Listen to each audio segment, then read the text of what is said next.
etulinjassa. Näissä perin vaatimattomissa olosuhteissa häviävät helposti monet kasarmin muodollisuudet tarpeettomina ja tilalle astuvat karut käytännön säännöt.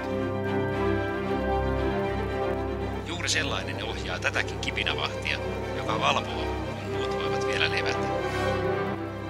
Rintamalla ei ole pidetty tapana noudattaa kuriin liittyviä seikkoja rauhanajan mukaisesti. Näissä oloissa on suomalainen korpisoturi kuin kotonaan ja huoletonna. Ehkä liikaakin. Kun tehtävänä on kasvattaa sodan aikanakin joukko sotilaalliseen kuriin sekä käskyjen luontaiseen ja tinkimättömään noudattamiseen, on valttina suljettu järjestys. Mikä se sellainen on?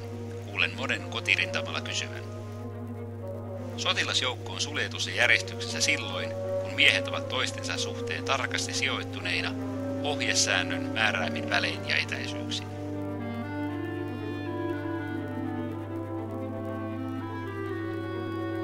Tällaisten tosiasioiden aikana on kuriin ohjaamisen lisäksi tarkoituksena myös tehdä mahdolliseksi joukon järjestyminen ja siirtäminen hallitusti paikasta toiseen.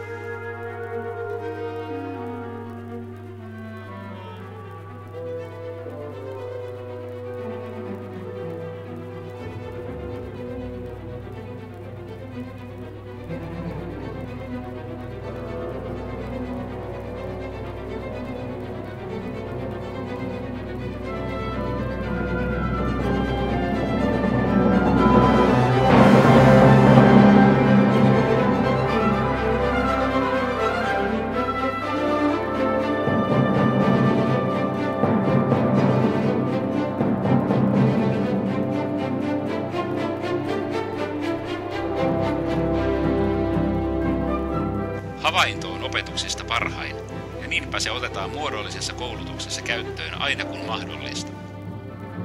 Perusasennossa sotilas seisoo ryhdikkäästi ja liikkumatta.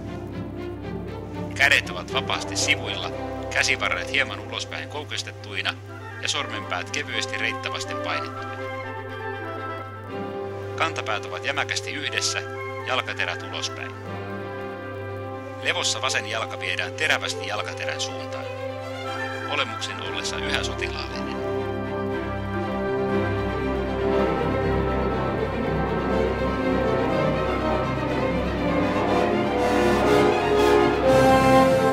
Käännökset paikallaan suoritetaan aina sen jalan kantapäällä, jonka suuntaan käännytään.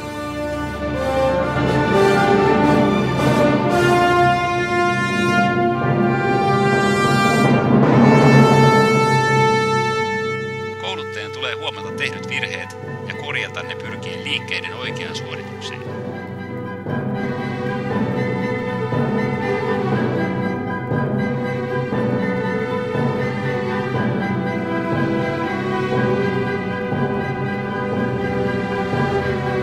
Ja tuleehan sotilasosaston näkserätä myös kiväärien kerran.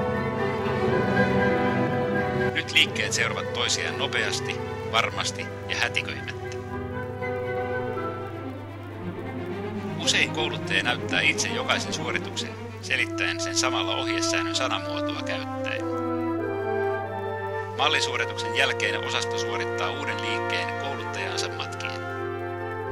Tällaista koulutustapaa käyttäen oppii mies liikkeen nopeammin ja oikein.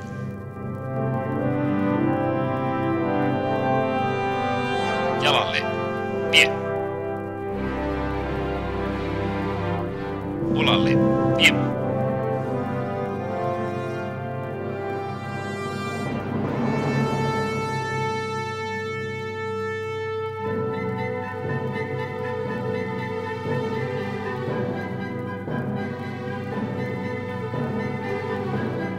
Kaikki me olemme saaneet kovalta kohtalolta yhteisen harmin, mutta silti voimme olla kiitollisia, että satumme olemaan mitä erinomaisin soturikansa.